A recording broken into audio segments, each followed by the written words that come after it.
Welcome back, Capital F football fans, to the O&O Sports YouTube channel. Today, wouldn't you know it, we are continuing our season previews for individual teams. Last week we did LSU. Be sure to check that one out, and the rest of the playlist should be popping up somewhere right here right now. But wait till after the video to do that, because today we are going over none other than the Oregon Ducks, the Fighting Dan Lannings. Last year in 2025, Dan Lanning and the Ducks went 13-2, 8-1 in the Big Ten. Didn't reach the Big Ten championship for the second consecutive year, but did reach the college football playoff, won 2 playoff games en route to losing to Indiana. And in 2025, they actually went undefeated against teams not named Indiana. So 2 losses to Indiana, 13 wins against everybody else. Indiana apparently just had their number last year. They had everybody's number last year. They win the national championship, so there's nothing to sneeze at there. But without further ado, let's get into more about this Oregon roster, starting with what they lose coming into 2026. And those are 2 big coordinators in Will Stein and Tosh Lupoy. They also lose a pretty elite offensive line trio in Alex Harkey, Emmanuel Pregnon, and Isaiah World. That is going to be a big thing that I'm going to emphasize in this video. Like I said, 3 elite offensive linemen, as well as some elite skill position talent in running back Noah Whittington,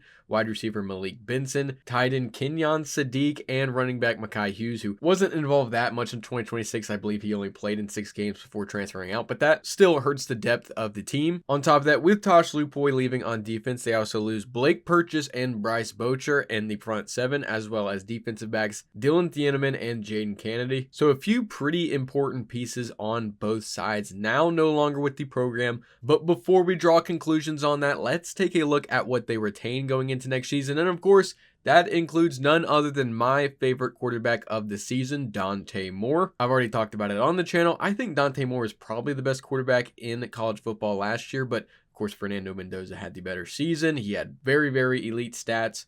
Didn't turn the ball over as much, so there's nothing wrong with Fernando Mendoza winning that Heisman. They also returned 52% of the snaps on offensive line, like we talked about. They lost some key pieces. Overall, not the greatest returning production at that position group, but we'll get more into that in a second. They also retained Jordan Davison and De'Aaron Hill Jr. at running back, 2 elite running backs that I think were big reasons why that offense was so effective with Will Stein last year. So very important that those 2 come back, as well as their wide receiver options in Jeremiah McClellan, Evan Stewart, DeCorian Moore, and their tight end Jamari Johnson, who all 3 of those wide receivers are obviously elite, one of the best wide receiver rooms in the country. But I want to highlight Jamari Johnson because even with Kenyon Sadiq in that room, he still had an immaculate season last year. I believe over 400 yards and 4 or 5 touchdowns. Possibly one of the best tight ends returning in the sport, as well as those 3 elite wide receivers to go along with Dante Moore. So safe to say the passing threat should be a big X factor for this team in 2026. And on defense, they retain probably my favorite defensive line in the sport in Mateo Uiagalelei, Bear Alexander, Amari Washington, and Tatum Tuioti. I don't think it gets more elite in terms of just raw production returning for any defensive line in the country. Mateo and Tuioti were 2 of the best pass rushers in the country.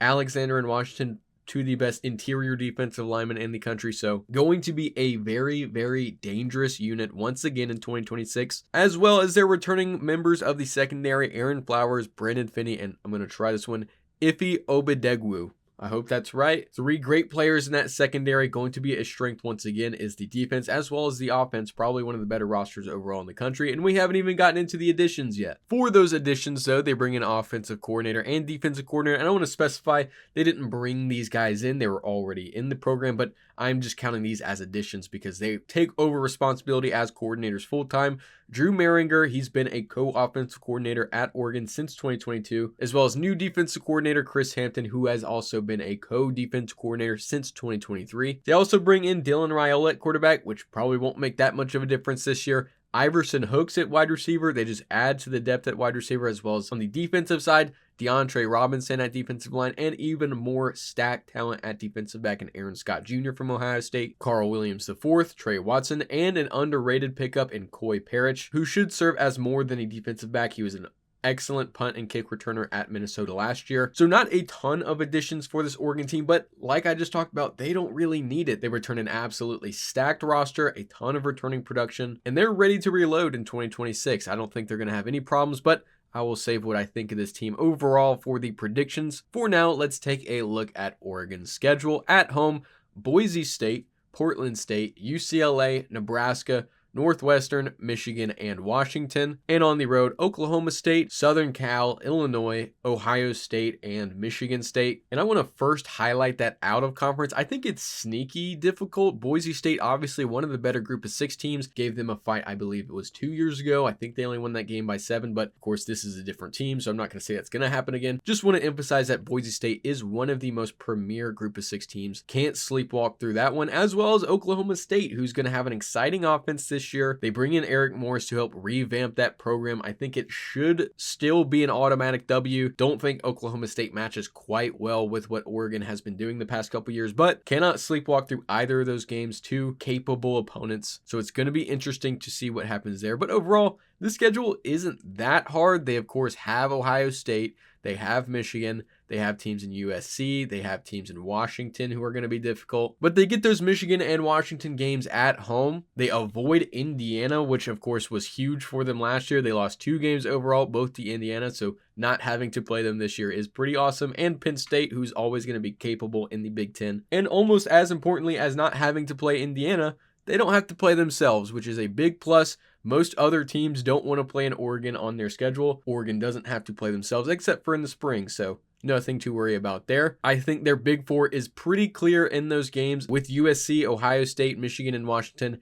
Outside of that, it is very, very manageable. I believe they should not have really many problems outside of those Big Four games, which brings me to my predictions for this Oregon Ducks team. But before we get exactly into what I think, let's take a look at some of the odds for this team to win the Big Ten. FanDuel has them at plus 280, which is 3rd overall in the conference. Similar to last year, they're going to have Ohio State and Indiana above them, but those are 2 cream of the crop teams. And I might actually have to look into taking that. That is pretty solid odds. Pretty solid value for a team in Oregon who's going to have one of the most loaded rosters in the sport. And to make the college football playoff, FanDuel has it very, very likely at minus 290. They're 4th overall in the country. And Vegas has their win total set to 10.5, and the over is plus 110. So FanDuel expects Oregon's win total to be capped off at around 10. And I'm going to take a look at their floor. I believe it to be 9-3, 6-3 in conference play. This would be them losing 3 of their Big Four games. I don't think there's a world where they lose all 4. I don't really project any big upsets. This team is just way too talented for me to believe that a UCLA or Northwestern is going to be capable of beating them at home this year, which brings me to the ceiling for this team, which I have to set to undefeated, 12-0, 9-0 in conference play. This is absolutely just as feasible as the former. I think they're, like I said, just talented enough, just well coached enough for every game on their schedule to be winnable. Obviously, the biggest ones are going to be Ohio State and maybe USC or Michigan, but definitely that Ohio State game, which I believe is winnable. It's going to be a road matchup, which is going to be tough, but overall, I think they might be scarier defensively than they were in 2025.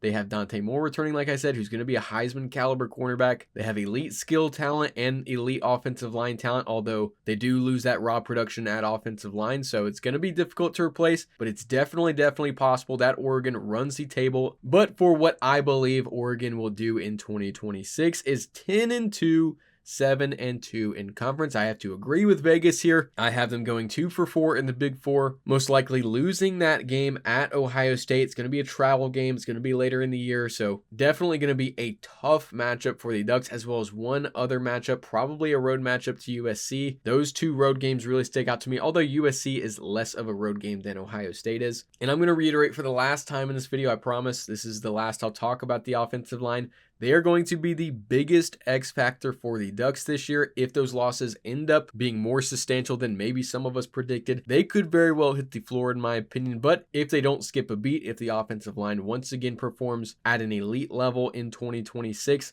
they could hit the ceiling. So I think that's going to be the biggest area for this team. I think everywhere else they're just as talented or more talented than they were last year. So really no areas of concern other than the coordinators, which I don't think will be too much of a difference. I think with the talent on both sides, as well as the experience that these coordinators already have at Oregon, it's not going to be that much of a learning curve. But for this Oregon Ducks team, I have them easily making the playoff in 2026 and being one of the best teams in the Big Ten fan once again. But let me know what you think of the Oregon Ducks down below. Are they going to go undefeated like I think is possible? Are they going to go below the floor? Are they going to have an absolute dog water season and just get walked over in conference play? Let me know. I want to hear what you have to say about this Oregon Ducks team. And while you're down in the comments, go ahead and like and subscribe. It shows me that you enjoy the content. And be sure to check out my other content, my other season previews as well. And with that, thank you for watching. And stay tuned next week to see the next season preview. And I hope to see you there.